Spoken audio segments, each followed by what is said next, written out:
Здравствуйте! Сегодня хочу показать на примере своих пеларгонии и герани, как я стимулирую развитие образования новых цветоносов на своих вроде бы небольших кустиках.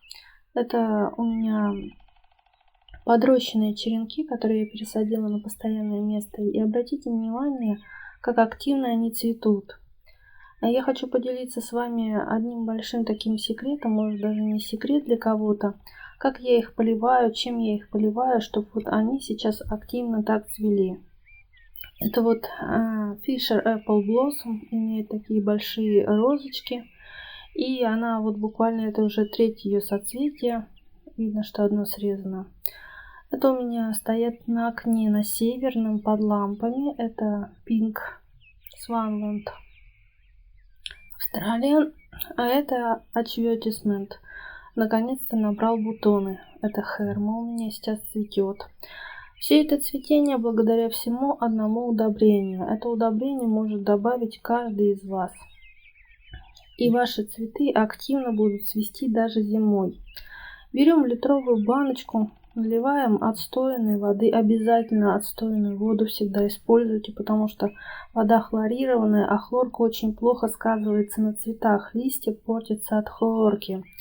Чтобы не ошибиться, я всегда использую ювелирные весы, потому что нам понадобится всего 1 грамм монокалия фосфата. Запомните одну вещь. Для стимуляции цветообразования и образования бутонов у растений нужен фосфор. Неважно, в чем вы его возьмете, монокалия фосфат или двойной суперфосфат или какое-то усиленное удобрение с фосфором, но обычно это монокалий фосфат. Там около 50% фосфора. Отмеряем, нужен ровно 1 грамм на 1 литр воды. Вот обратите внимание, у меня чайная ложечка неглубокая.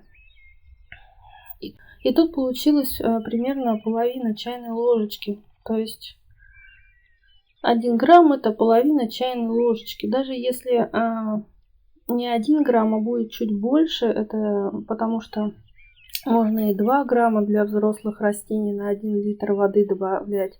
Все это добавляем в воду и хорошо перемешиваем. В принципе, монокалий фосфат очень хорошо растворяется. Если вы будете брать двойной суперфосфат, то его надо настаивать примерно сутки, потому что он очень плохо в воде растворяется. И вот это вот самое идеальное удобрение для подкормки цветов. Когда его начинать вносить? Я начинаю вносить такое удобрение еще на стадии черенка, когда мои черенки совсем маленькие, по 15 сантиметров в высоту.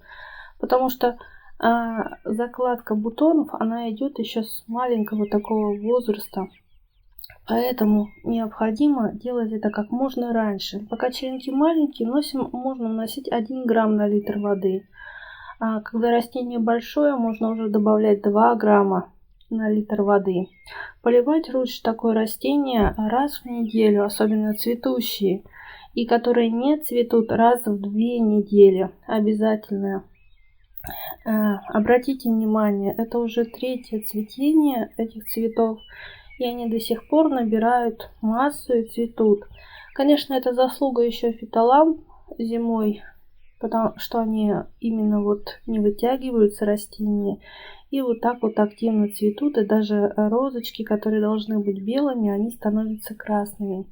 Вот вы видите черенки небольшие, буквально я их покупала в конце ноября.